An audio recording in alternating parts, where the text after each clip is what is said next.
কোনো ব্যক্তি যদি সদ্গুরুদেবের আশ্রয় নেয়, তিনি যদি ওই জন্মে কোনো পাপ কাজ করে, তাহলে ভগবান বলছেন তাকে কোনো নরক যন্ত্রণা ভোগ করতে হবে না।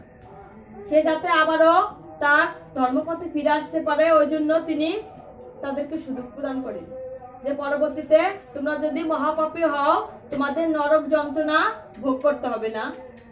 তো একটি ভক্ত চরিত্র, আমরা সবাই রুহিদাসের নাম শুনেছি, সেই রুহিদাসের পূর্ব জন্ম বৃত্তান্তর সম্পর্কে আলোচনা করব। তো জগৎগুরু রামানুচার্য নাম শুনছেন না? জগৎগুরু রামানুচার্য, উনি হচ্ছেন ভগবান রামচন্দ্রের আবেশ অবতার। আমাদের যে পরম মর্যাদা পুরুষোত্তম ভগবান শ্রী রামচন্দ্র, কৌশল্যা নন্দন যে রামচন্দ্র, ওনার একজন আবেশ অবতার হচ্ছে রামানুচার্য। ওই রামানুচার্যের 12 জন শিষ্য ছিল, তার ভিতরে রুহিদাস মানে আগের জন্মে রুহিদাস হচ্ছেন একজন। তো ওই রামানুচার্য প্রত্যহ নিজের সেবা করার জন্য একজন বালক ব্রহ্মচারীকে রেখেছিলেন। ওই বালক ব্রহ্মচারীকে বলছিল যে তুমি প্রতিদিন মাধুকরীতে বেরোবে, কিন্তু সবার গৃহ থেকে মাধুকরী নেওয়া যাবে না। যারা ত্রিসন্ধ্যা গায়ত্রী মন্ত্র জপ করে, সেরকম যজ্ঞোপবীত ধারণকারী শুদ্ধ ব্রাহ্মণের ঘর থেকে মাধুকরী করতে হবে। কি মাধুকরী করবে? আটা, ঘৃত, এইগুলো মানে ভগবানকে নিবেদন করবে। আটা ঘৃত রুটি তৈরি করে। তো একদিন ওই বালক ব্রহ্মচারী কি করছে? মাধুকরী করতে বের হয়েছে। মাধুকরী করতে বের হলে এমন প্রাকৃতিক দুর্যোগ এসেছে, বৃষ্টি হচ্ছে, উনি কোথাও কোনো ভিক্ষা পেলেন না। ওই পাশে একটি বৈশ্যের দোকান ছিল। ওই বৈশ্য কি করছিল? মুদি দোকান। তো ওই বালক ব্রহ্মচারীকে অনেক কিছু প্রদান করার কথা মাঝে মাঝে বলে যে কিছু চাল ডাল আটা ঘৃত নিয়ে যান, নিয়ে গিয়ে প্রভুর সেবা প্রদান করুন। কিন্তু এটা তার নিয়মের বাইরে হয়ে যায়, ওই জন্য ওই বালক সেগুলো নিত না। তো এমন প্রাকৃতিক দুর্যোগ এসেছে, যদি কোথাও গিয়েছে কিছু পায়নি, আর কোথাও যেতে পারছে না, ওই বৈশ্যের দোকানে আশ্রয় নিয়েছে। তো বৈশ্যের দোকানে যখনই আশ্রয় নিয়েছে, এই সুযোগে ওই বৈশ্য দোকানদার ওই ব্রাহ্মণ বালককে বলতেছে যে আজ তো কিছু পেলেন না, এর ভিতরে যেতে পারছেন না, আপনার প্রভুকে অনাহারে থাকবে, আপনার গুরুদেবও তো অনাহারে থাকবে, আপনি কিছু আটা ঘৃত মেওরা যা মনে হয় একটু নিয়ে যান, আর এটা গোপন রাখেন, নিজেদের মানে ভগবানকে সেবা প্রদান করার জন্য একটা গোপন রাখেন। তো ওই ব্রাহ্মণ বালক মনে করলো আচ্ছা ঠিক আছে, এটা নিয়ে যায়, গুরুদেবকে বলবো না। তো ওইগুলো নিয়ে গিয়ে যখন ভগবানকে সেবা প্রদান করা হয়েছে, রন্ধন করার পরে গুরুদেব সেবা প্রদান করছে। তো প্রতিদিন যখন ভগবান আমরা সেবা প্রদান করি, সাধারণত যাদের মনে ভক্তি বেশি, বিশ্বাস বেশি, তো দেখবেন মনে মনে ভাবি যে ভগবান এসে এটা খেয়ে নিচ্ছে। তো গুরুদেব প্রত্যহ তাই করে। তো সেদিন যখনই ভাবতে গিয়েছেন, দেখছেন ভগবান আসেনি খেতে। তো তখনই ওই গুরুদেব ধ্যানস্থ হয়েছে, ধ্যানস্থ হয়ে ভাবছে নিশ্চয়ই কোনো অন্যায় হয়েছে। ওই ধ্যান অবস্থায় ওই বালক ব্রাহ্মণকে ডাক দিয়েছে, হে ব্রাহ্মণ বালক, হে ব্রহ্মচারী এখানে আসো। বৈশ্য সাধারণত আমরা সবকিছু মুদি দোকানেই পাই, আর বৈশ্যের কাজ হচ্ছে কি? ব্যবসা করা। সে যে কোনো ব্যবসা হতে পারে। তো মুদি দোকান থেকে যদি কোনো কিছু আসে, এটা তো কোনো দোষপ্রাপ্ত হতে পারে না, নিশ্চয়ই কোনো একটি ভুল হয়েছে, এর ভিতরে কোনো একটি কিছু জড়িত আছে, তুমি সেটা বলো। তখন ওই বালক ব্রাহ্মণ পূর্বের কথা বললেন যে বৃষ্টির কারণে যেতে পারেনি, ওই বৈশ্য দোকানদার ভগবানের সেবার জন্য দিকে প্রদান করেছে। তখন তাতেও তো কোনো দোষ থাকতে পারে না, নিশ্চয়ই এর পিছনে অন্য কোনো কারণ আছে। ওদিকে রঘু চর্মকার নামে একজন ব্যক্তি ছিলেন, উনি বিরাট ধনী ছিলেন, জুতার ব্যবসা। তো ওনার কোনো পুত্র সন্তান ছিল না।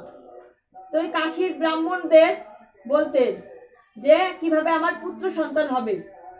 তো ব্রাহ্মণগণ বলল যে রামানুচার্যকে যদি কোনোভাবে জানা বা অজানা সত্ত্বে একটু সেবা প্রদান করতে পারেন, তাহলে অবশ্যই আপনার পুত্র সন্তান হবে। তো কি করছে ওই রঘু চর্মকার ওই বস্ত্র দোকানদারকে বলছে যে আপনার সামনে দিয়ে তো বালক পুত্র হোক মাধবপুরেতে বের হয়, দেখেন কোনোভাবে তাকে কিছু প্রদান করতে পারেন কিনা। তো সেই বস্ত্র এখন সুযোগ পাইছে, সুযোগ পেয়ে ওই বালককে ওইগুলো প্রদান করছে। প্রদান করলে পরে তখন বালক সবকিছু খুলে বলেছে যে প্রভু এই হয়েছে। তখন ওই ধ্যানস্থ হয়ে অবস্থায় গুরুদেব ওই ব্রহ্মচারী বালককে অভিসম্পাদ করেছে যে কি তুমি জানো আমি নিয়মের বিরুদ্ধে কোনো কাজ করি না, আমি অনাহারে থাকতে পারতাম, তুমি কেন এই দোষ করেছো?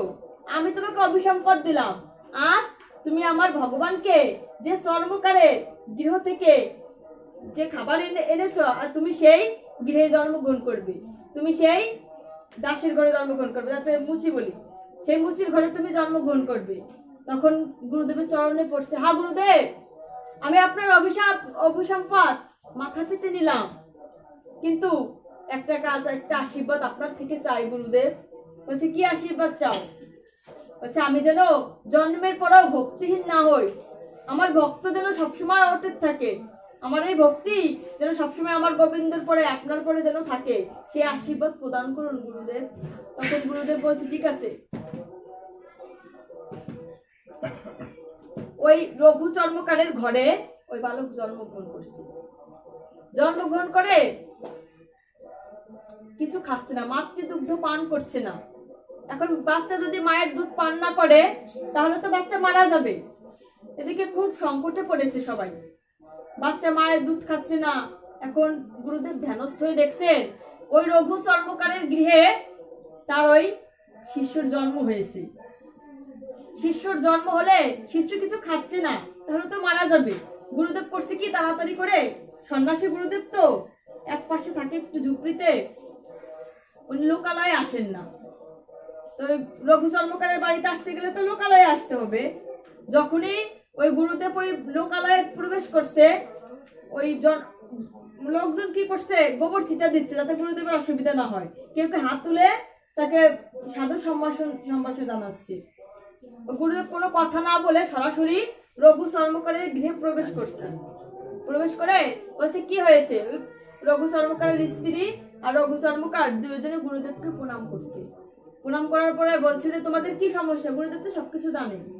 বলছে আমার গৃহে ছোট্ট একটি বালকের জন্ম হয়েছে, ও মাতৃদুগ্ধ পান করছে না, আর বাচ্চা যদি মাতৃদুগ্ধ পান না করে তাহলে তো মারা যাবে। বলছে ঠিক আছে বাচ্চাটাকে আমার কোলে দাও। তখন ওই বাচ্চাটাকে কোলে নিয়ে বলছে যে মাতা পিতাকে তোমরা বাইরে যাও, ওকে একটা মন্ত্র দেবো, তোমাদের সামনে দেয়া যাবে না।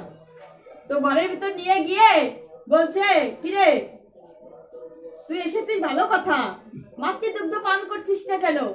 আর যদি মাতৃদুগ্ধ পান না করিস তাহলে তো তুই মারা যাবি। তখন বলছে আর গুরুদেব আমি তো আগেই মারা গিয়েছি, যখনই আমার এই ঘরে জন্ম হয়েছে, যখনই আমার গোবিন্দকে আমি এই চর্মকারের খাবার খাইয়েছি তখনই তো আমি মারা গিয়েছি, আমি আর কি মারা যাবো গুরুদেব? আর আমি এখানে থেকেই কি করব? এই অভক্তহীন মায়ের দুধ খেতে চাই না,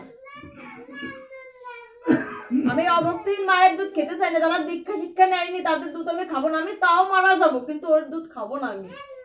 তখন গুরুদেব বলছে তোমাকে তো খেতেই হবে, তুমি যখন এসেছো মানব রূপে তোমাকে তো না খেয়ে যেতে দেওয়া যাবে না, তোমাকে তো খেতে হবে, তুমি তিলে তিলে মরবে এটা তো চাই না, আর তাহলে তো আমার অভিসম্পদ ঠিক হবে না। তখন বললো গুরুদেব আমার বাবা মাকে শিক্ষা প্রদান করুন, দীক্ষা প্রদান করুন, ওনাদের কর্ণে হরিনাম দিয়ে যান, তাহলে মাতৃ শুদ্ধ হবে, ওই দুগ্ধ আমি পান করব। তখন কি করলো গুরুদেব তড়িঘড়ি করে ওই পিতামাতাকে দুগ্ধ পান করালেন, দীক্ষা প্রদান করালেন। দীক্ষা প্রদান করলে ওই বাচ্চা মায়ের দুধ খাবে। তো মায়ের দুধ খাওয়ার পরে বাচ্চা আস্তে আস্তে বড় হচ্ছে। তো আস্তে আস্তে বড় হলে বাচ্চার বয়স যখন 12 বছর, 12 বছর হলে পরে দেখছে পিতার অঢেল সম্পদ, কোটি কোটি টাকার মালিক, জুতার ব্যবসা, চর্মকারে তো জুতার ব্যবসায়ী, তো এত ধন সম্পদ সিন্ধুক ভরে রেখেছে। তো সিন্ধুক ভরে রাখার পরে ভাবছে পিতা এত সম্পদ দিয়ে কি করবে? তাই কি করছে, ওই বাবা কোথায় সিন্ধুকে চাবি রাখতো ওইটা দেখেছে, দেখে চুরি করে নিয়ে গিয়ে সিন্ধুক খুলে টাকা পয়সা নিয়ে গিয়ে কাশীর ব্রাহ্মণদের দিত। তো কাশীর ব্রাহ্মণ যাদের কুমণ্ডল ছিল না তাদের কমণ্ডল কিনে দিত, যাদের বস্ত্র ছিঁড়া ছিল তাদের ভালো বস্ত্র কিনে দিত, যার যেটার অভাব ছিল সেইগুলি প্রদান করত। তো একদিন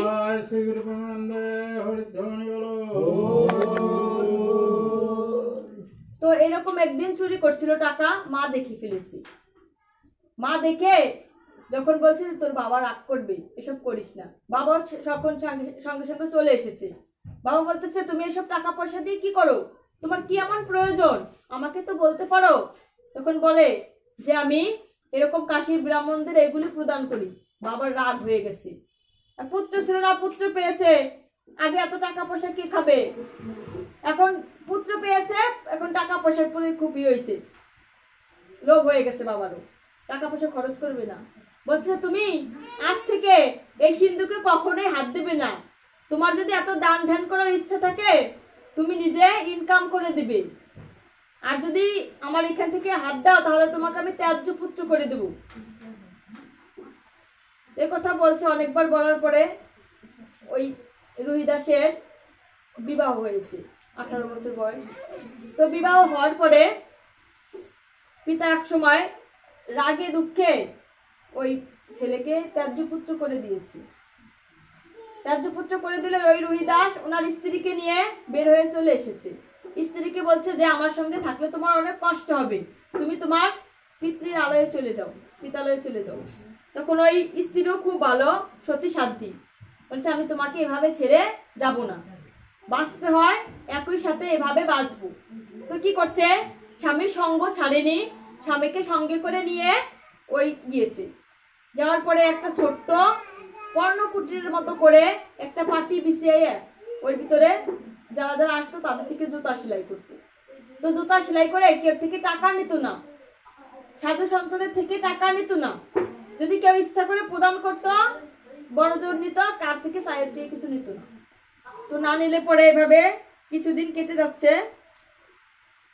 কেটে গেলে এখন ভগবান ভাবছে, ভগবানের ভক্ত, এভাবে যদি রুহিদাসের জীবন কেটে যায় তাহলে তো ও অনেক দুঃখে থাকবে, ওকে তো উদ্ধার করতে হবে। তাই ভগবান কি করছে, এসেছে, বলছে আমাকে সুন্দর একটি জুতা বানিয়ে দাও, সুন্দর একজোড়া জুতা বানিয়ে দাও। তো ভগবান তো সাধু বেশি এসেছে, তো জুতা বানিয়ে দিছে। বলছে আমি তীর্থে যাব, পদব্রজে যাব, আমাকে সুন্দর একজোড়া জুতা বানিয়ে দাও, তার বিনিময়ে আমি তোমাকে কিছু দিতে চাই। এখন রঘুদাস মুখের দিক তাকাইছে, সোনা দানা টাকা পয়সা বের করেছে, বলছে এই টাকা পয়সা নিয়ে যদি তীর্থে যাই তাহলে আমার কোনো সমস্যা হতে পারে, এই টাকাগুলো তুমি রেখে দাও। তখন ওই রুহিদাস বলছে না না, আমি টাকা পয়সা দিয়ে কি করব, আমি কোনো সাধু সন্তদের থেকে টাকা নেই না। বলছে টাকা নাও না, তাহলে আমার কাছে একটি পরশ পাথর আছে, এই পাথরটি তোমার কাছে রেখে দাও, যখন দরকার হবে তুমি সেগুলোকে সোনা বানিয়ে বিক্রি করে তোমার জীবন অতিবাহিত করতে পারবে। তো অনেক নেহারা করার পরে রুহিদাস ভাবছে ঠিক আছে রেখে দিই। তো আবার ওই ভগবান কি করছে, যেটার পরে রেখে জুতা সেলাই করে একটা হাতুড়ির মতো না, ওইটাকে স্পর্শ করায় দেখাইছে যে সঠিক কিনা। দেখো ওইটা সোনা হয়ে গেছে। পাশে একটা বাটি ছিল, ওই বাটির ভিতরে পরশ পাথরটা রেখে দিয়েছে।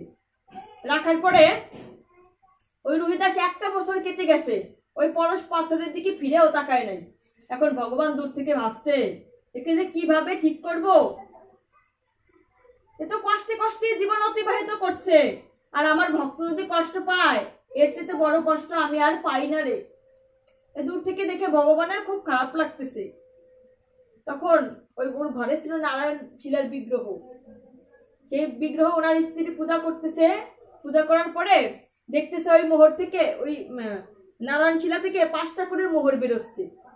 এখন যখনই ওই রুহিদাস গৃহে প্রবেশ করছে তখন বলতেছে, স্ত্রী স্বামীকে বলছে দেখো দেখো এই নারায়ণ শিলা থেকে প্রতিদিন 5টা করে মোহর হয়। তখন ওই রুহিদাস বলতেছে, নিশ্চয়ই কিছু জোগাড় করে রাখছো, কয়দিনের তো জোগাড় করছো, দাও আমার কাছে দাও। তখন নিয়ে গঙ্গায় বিসর্জন দিয়ে দিছি। তারপরও দেখে, তারপরও মোহর আসতেছে আস্তে আস্তে করে, প্রতিদিন 5টা করে। এখন খুব রেগে গেছে, বলতেছে যে মোহর ফেলাবো না, এখন গঙ্গায় মোহর বিসর্জন দেবো না, যার থেকে মোহর আসছে তাকে ধরে ফেলে দেব। এই বলে ভগবানকে নিয়ে সেই শিলা বিগ্রহটি নিয়ে যখনই গঙ্গায় ফেলতে যাবে, ভগবান সঙ্গে সঙ্গে আবির্ভূত হয়ে গেছে। বলছে, রঘুরে, রুহিদাস রে, তোর এই কষ্ট আমি সহ্য করতে পারছি না রুহিদাস, তুই এত কষ্ট জীবনযাপন করছিস, আমি এটা সহ্য করতে পারছি না। এই গঙ্গার ধারে তোকে একটি বাড়ি নির্মাণ করে দে, তুই এখানে বসে জীবন অতিবাহিত কর, আমি একটু শান্তি পাবো। তখন অনেক নেহারা করার পরে রাজি হয়েছে। তো ভগবান সুন্দর মহল নির্মাণ করছে, কোথাও কোনো কিছুর কমতি নেই। তো যখনই ওই রুহিদাস ওই ভিতরে প্রবেশ করছে, দেখে ওইখানে সাধুদের জন্য কিছু তৈরি করা হয়নি। সাধু সন্তদের যাদের যেখানে থাকতে দেবে সেইখানে কিছু তৈরি করে নাই। ওইখান থেকে ঘর ঘর করে রাগে চোটে বেরিয়ে এসেছে। ভগবানকে বলছে, ভগবান, আমি আর এই গৃহে থাকবো না। বলছে, কেন? তুমি এত সুন্দর অট্টালিকা নির্মাণ করছো, কিন্তু আমার সাধু মহতীদের থাকার জন্য কোনো কিছু নির্মাণ করো নাই, তাই আমি এখানে থাকতে পারবো না। বলছে, ঠিক আছে, আমি নির্মাণ করে দিচ্ছি। তার ভিতরেই সুন্দর করে সাধু সন্ততির জন্য নির্মাণ করছে। তো নির্মাণ করার পরে ওইখানে রুহিদাস থাকতে লাগলো। ওইখানে রুহিদাস থাকতেছে, প্রতিদিন সাধু সন্তদের সেবা হচ্ছে। তো ওই সাধু সন্তদের সেবা দেখে কাশীর যে ব্রাহ্মণ, আগের ব্রাহ্মণ সমাজ, তো ওই ব্রাহ্মণরা খুব রাগে গেছে। কি ব্যাপার, চর্মকার্যে জুতা সেলাইয়ের কাজ করে সে এত বড় অট্টালিকা কোথায় পেল, আর প্রতিদিন এত সাধু সন্ত কোথায়, আদু দত্ত কোথা থেকে এত টাকা পায়? ওরা রাজার কাছে নালিশ করছে। রাজার কাছে গিয়ে নালিশ করায় ওই রাজা সহ ওই ব্রাহ্মণগণ রুহিদাসের কাছে এসেছে। বলতেছে, রুহিদাস, তুমি প্রতিদিন এত সাধু সন্ত সেবা করো, এরকম অট্টালিকা তৈরি করেছো, তুমি তো সাধুর মুখোশ পরা একজন চোর। এত টাকা তুমি কোথায় পাও? দুর্নীতি করে পাও? কোথা থেকে তোমার এত টাকা আসে? তাহলে তুমি সাধু নয়, তুমি নিশ্চয়ই চোর। আর সবার কাছে ভালো সাজার জন্য তুমি সাধু সেজে থাকো। বলছে, না রাজামশাই, আমি সাধু সেজে থাকি না, এগুলো আমাকে ভগবান প্রদান করছে। তখন সবাই খিলখিল করে হেসে দিয়েছে। কি, ভগবান প্রদান করছে? ভগবান তোমাকে দেখা দিয়েছে? বলছে, হ্যাঁ সত্যি। বলছে, তাহলে এটা প্রমাণ করতে হবে যে ভগবান তোমাকে দেখা দিয়েছে। তো কি করছে, ভগবানের বিগ্রহ এনে একটা সিংহাসনে রাখছে। আর ব্রাহ্মণরা তো অনেক চতুর ছিল। দুই পাশে, এক পাশে ব্রাহ্মণের দল দাঁড়িয়েছে, এক পাশে রঘু দাঁড়িয়েছে, রুহিদাস দাঁড়িয়েছে। আর মাঝখানে রেখেছে সামনে ওই শিলা বিগ্রহ রেখেছে। বলছে, আমরা স্তব-স্তুতি করব, যার ডাকে ভগবান ফিরে যাবে, যেদিকে ভগবান ফিরে যাবে তারা সত্য, আমাদের দিকে ফিরলে পরে আমরা সত্য, আর তোমার দিকে ফিরলে তুমি সত্য কথা বলছো। এই বলে ব্রাহ্মণরা অনেকক্ষণ ধরে গায়ত্রী মন্ত্র জপ করতেছে, বেদ পাঠ করতেছে, গায়ত্রী মন্ত্র জপ করতেছে। ভগবান তো বেদ পাঠে সন্তুষ্ট, আর গায়ত্রী সন্ধ্যা যারা গায়ত্রী মন্ত্র পাঠ করে তাদের তো খুব পছন্দ করে। আর ব্রাহ্মণরা হচ্ছে ভগবানের খুব প্রিয়, মন্ত্রিত আছে। তো ওইরকম পাঠ করার পরে এখন রঘুদাস নয়ন জলে ভেসে যাচ্ছে, রুহিদাস নয়ন জলে ভেসে যাচ্ছে। বলতেছে, প্রভু, ব্রাহ্মণরা তো আপনার খুব প্রিয়, ওরা কি সুন্দর করে গায়ত্রী মন্ত্র জপ করছে, আমি তো অশিক্ষিত মূর্খ, কোনোদিন আপনার সেবা প্রদান করতে পারিনি, আজ আমার মান সম্মানটা একটু রাখেন। একথা বলায় যখনই ব্রাহ্মণের স্তব-স্তুতি শেষ হয়ে গেছে, ওদিকে তখন রুহিদাস স্তব-স্তুতি শুরু করছে। হা মাধব, হা কৃষ্ণ, তোমার ডাকে তুমি সবরীকে সাড়া দিয়েছিলে, না জানি কত ভক্তদের তুমি সাড়া দিয়েছো, আজ এই অধমকে তুমি সাড়া দাও, এই অধমের মান সম্মান তুমি রক্ষা করো। হা মাধব, হা শিলা বিগ্রহ, আজ তুমি শিলা বিগ্রহ হয়ে থেকো না, আজ তুমি সত্যি সাড়া দাও। এই বলে নয়ন জলে ভেসে যাচ্ছে। তো নয়ন জলে ভাসতে ভাসতে দেখছে ওই এদিক আর ওদিক ফিরা নাই, সেই শিলা বিগ্রহ রুহিদাসের সামনেই চলে এসে হাইটে হেঁটে ওই সিংহাসন ঠেলে সেই রুহিদাসের কাছে চলে এসেছে। তাই দেখে ওই ব্রাহ্মণরা হতবাক হয়ে গেছে। রাজা বিস্ময়ে সঙ্গে সঙ্গে কি বিচার করবে, যাই সঙ্গে সঙ্গে রুহিদাসের চরণে পতিত হবে, কি তাকে আলিঙ্গন করছে যে হা রুহিদাস,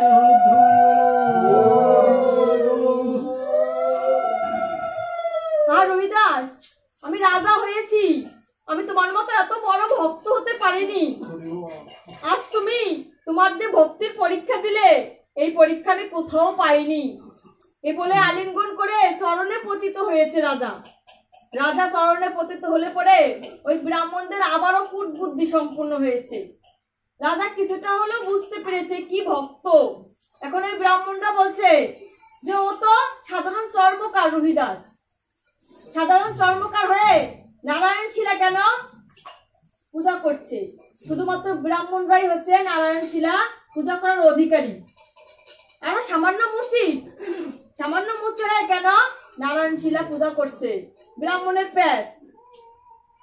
তো এই কথা বললে তখন রুহিদাস মুখ খুলছে, এতক্ষণ কিছু বলে নাই। মুখ খোলার পরে বলতেছে যে আমি 7 জন্মে ব্রাহ্মণ ছিলাম, 1 2 3 নয় 7টি জন্ম আমি ব্রাহ্মণ ছিলাম।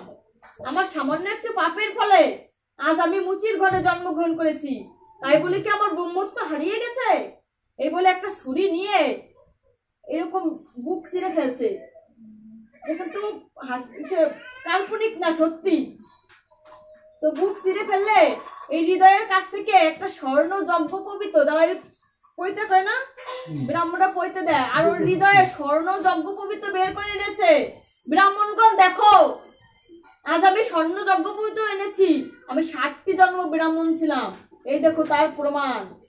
তখন ব্রাহ্মণগণ ঠান্ডা হলেন। তখন রাজা তাকে বক্ষে আলিঙ্গন করে বলছেন, তুমি সাধারণ নয়, তুমি কোনো মুচি নয়, তুমি ব্রাহ্মণ সৃষ্ট রুহিদাস, তুমি ব্রাহ্মণ সৃষ্ট। এই কথা বলে আলিঙ্গন করার পরে ওই রুহিদাসের ওইখানে রাজপণ্ডিত প্রত্যহ আসতেন। ওই রাজপণ্ডিত রুহিদাসকে খুব ভালোবাসতেন। তো জুতা সেলাই করার জন্য আসতেন। আসার পরে দেখছে ওই চামড়া, শক্ত চামড়া নরম করার জন্য ছোট্ট একটা কুয়ার মতো পাত্রে সে চামড়া ভিজিয়ে রাখতো। রাজপণ্ডিত বলছে, কাশী রাজপণ্ডিত তো, আর কাশী তো গঙ্গার ধার। এখন বলছে, রুহিদাস তুমি তো এই কাশীতেই থাকো, কিন্তু কখনো তো তোমাকে গঙ্গায় স্নান করতে দেখি না, তুমি গঙ্গায় স্নান করতে যাও না কেন রুহিদাস? তখন বলছে যে ওখানে কত বড় বড় মহজ্জন আসে, কত ব্রাহ্মণ, কত সাধু সন্ত আসে, তাদের যদি ছোঁয়া লেগে যায়, ওই জন্য আমি যাই না, আমি কুয়াতেই স্নান করি, আমি এই কুয়ার পরেই স্নান করি। তখন বলছে, আপনি তো রাজপণ্ডিতকে বলছে, আপনি তো ওই গঙ্গার কাছে যান, প্রত্যহ গঙ্গায় স্নান করেন, আমি মা গঙ্গার জন্য 2টি কলা রেখেছি, আপনি একটু দিয়ে দেবেন। তখন ওই রাজপণ্ডিত কি করছে, তাচ্ছিল্য সহিত অবজ্ঞা করে কলা 2টো নিয়ে গেছে। হ্যাঁ, এই কলা খাবে মা গঙ্গা, এরকম নিয়ে গিয়েছে। প্রতিদিন মা গঙ্গার জন্য কত রাজভোগ আসে, আর এই কলার জন্য প্রতীক্ষা করছে। তো যখন রাজপণ্ডিত গঙ্গা স্নানে গিয়েছে, ওই স্নান করতেছে, স্নান করার পর রাজভোগ দেওয়া হয়েছে মা গঙ্গাকে। ওই কলা 2টো দিতে ভুলে গেছে, বলছে এই কলা মা গঙ্গা খাবে না, ফেলে দে। যে বলছে ফেলে দে, মা গঙ্গা পুকুট হয়েছে। ওই বলছে, এই রাজপণ্ডিত তুমি ওই রঘুদাসের ভক্তি মিশ্রিত কলা ফেলো না, তোমার এই রাজভোগ আমি গ্রহণ করিনি, ওই কলা তুমি ফেলো না, বরং আমাকে দিয়ে দাও, এ 2টো খেয়ে আমি পেটটা পূরণ করি, উদর পূরণ করে দাও। যখন এই হাত বাড়াইয়া কলা 2টো দিছে, মা গঙ্গা কলা 2টো গ্রহণ করেছে। তখন ওই রাজপণ্ডিত অবাক হয়ে গেছে, আরে এত রাজভোগ এতদিন ধরে দিয়েছি মাকে, মা সেগুলো গ্রহণ করেনি, সামান্য চর্মকারের হাতে এই কলা 2টো মা নিয়েছে। তখন ওই মা বলছে, মায়ের আলোতে সারা গঙ্গার ধার আলোকিত চমকিত হয়ে গেছে। তো চমকিত হলে পরে এখন বলতেছে, হাতের কঙ্কর, মায়ের হাতের বালা একটা খুলে বলছে, এটা রুহিদাসকে দিয়ে দিবে, এই বালাটা তুমি রুহিদাসকে দিয়ে দিও, আমি যে কলা নিয়েছি তার প্রমাণ স্বরূপ এই রুহিদাসকে দিয়ে দিবে। ওই রাজপণ্ডিত কি করছে, ওই বালাটিকে নিজের হাতে রেখেছে, নিজের কাছে রেখে কোনোদিন একটা সমস্যায় পড়েছে, ওই বালাটি বিক্রি করতে গিয়েছে। যখন এই সাকারের কাছে স্বর্ণকারের কাছে বিক্রি করতে গিয়েছে, স্বর্ণকার বলছে এই আলাকটা কোথায়? তখন উনি চুপচাপ রয়েছে, এই কথা বলে নাই, এই ঘটনা কাউকে বলেনি। না বললে পরে বলছে এটা আমি বিক্রি করতে চাই, অত কথা বলতে পারছি না, যদি তোমার নেয়ার থাকে নাও। বলছে এত সুন্দর, এটা মনে হয় মানুষের তৈরি না, আমার কাছে 1000 খানিক টাকা আছে, এটা হলে কি দিবে? বলছে ঠিক আছে। তখন ওই 1000 টাকায় বিক্রি করেছে। বিক্রি করলে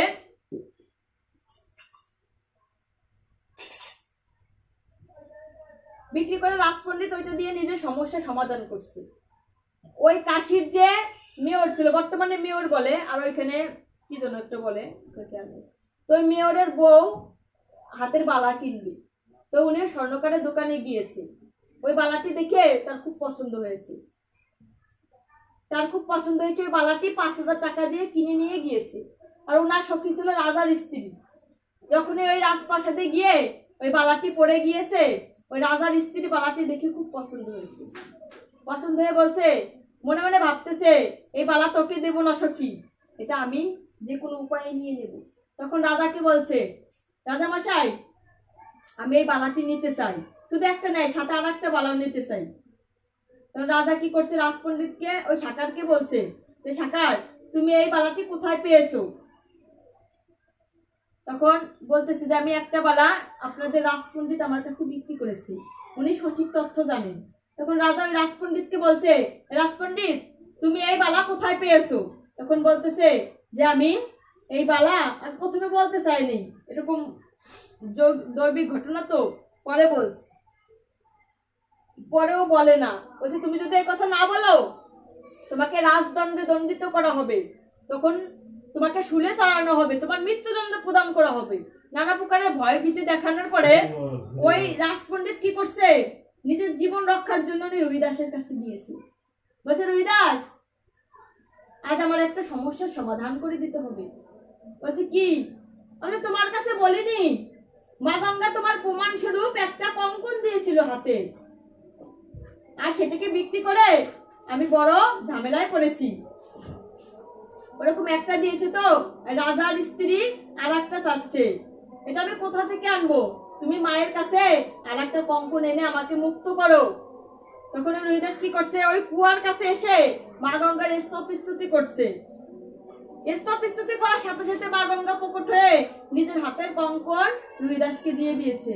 এখন রবিদাস বলছে মা তুমি আমাকে কেন কঙ্কন দিলে? আমার মতো অভক্ত দারিদ্র দাসকে তুমি কেন তুমি কঙ্কন প্রদান করলে?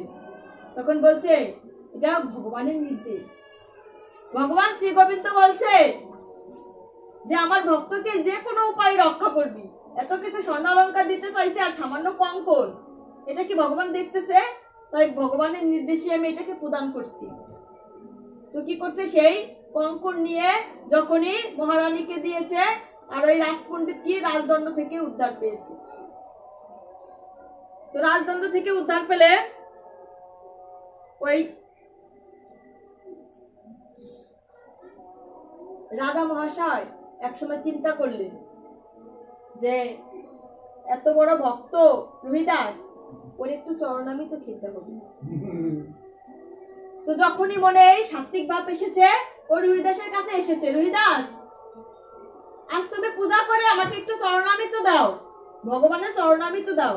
ওই রবিদাস কি করছে, ওই চামড়া ভিজাইতেছে, ভিজাইতে আসলে তো চামড়া ভিজাচ্ছে না, ওই নয়ন জলে ভগবানের অভিষেক করছে। অভিষেক করে ওই চামড়া ভিজানো একটু জল হাতে দিয়েছে, মনে মনে ভগবানের অভিষেক করে সেই জল দিয়েছে। জল দিলে এখন রাজা ভাবতেছে যে এটা যদি ফেলে দেয়, এত বড় ভক্ত, তাহলে আমার মানে ভগবান আমি পাপী হব, আমার পাপ হবে, আর এটাকে যদি আমি গ্রহণ করি আমার ঘৃণা লাগবে।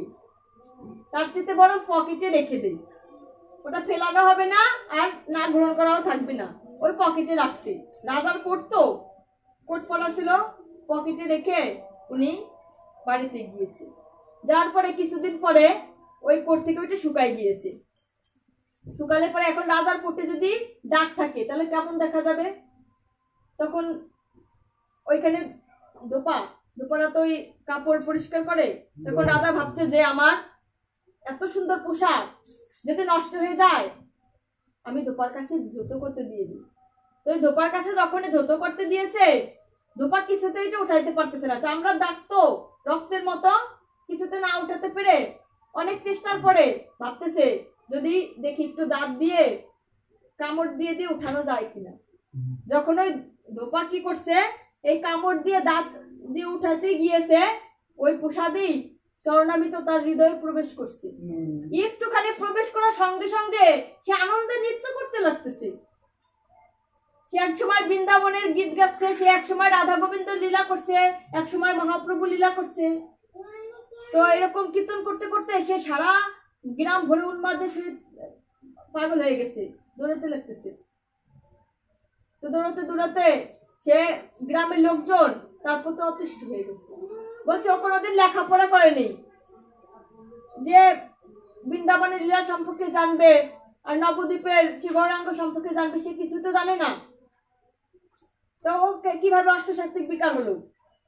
তখন বলতেছে এরকম রাজার কাছে নালিশ গিয়েছে।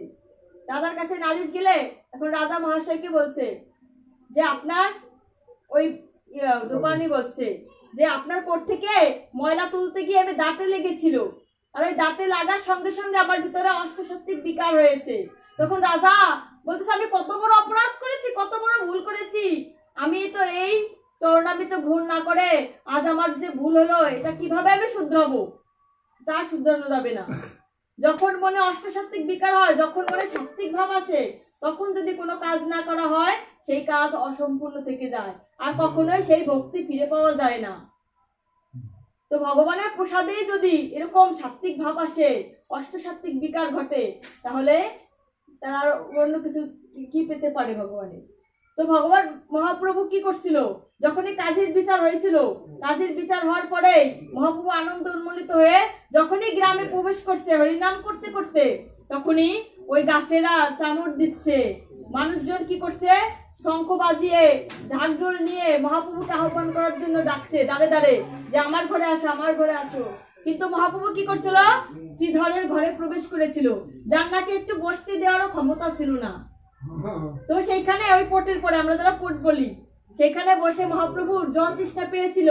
দেখতেছি একটা ভাঙা ছিদ্র যুক্ত একটা বাটি, লোহা দিয়ে মোড়ানো, মানে অনেকবার ছিদ্র হয়ে গেছে, লোহা দিয়ে আটকিয়ে সেটা বাইরে ব্যবহৃত একটু জল রেখেছে। মহাপ্রভু তৃষ্ণার জন্য সে জলটুকু পান করেছে। ঘর থেকে শ্রীধর এসে বলছে হ্যাঁ প্রভু, তুমি জানতে আমি তোমাকে একটু জল পান করার ক্ষমতা আমার নেই প্রভু, আর তাই তুমি বাইরে রাখা এই নোংরা জল খেয়ে নিলে প্রভু। তুমি সবরেকেও কৃপা করেছিলে, আজ তুমি আমাকেও কৃপা করলে। এই বলে মহাপ্রভুকে আলিঙ্গন করলো।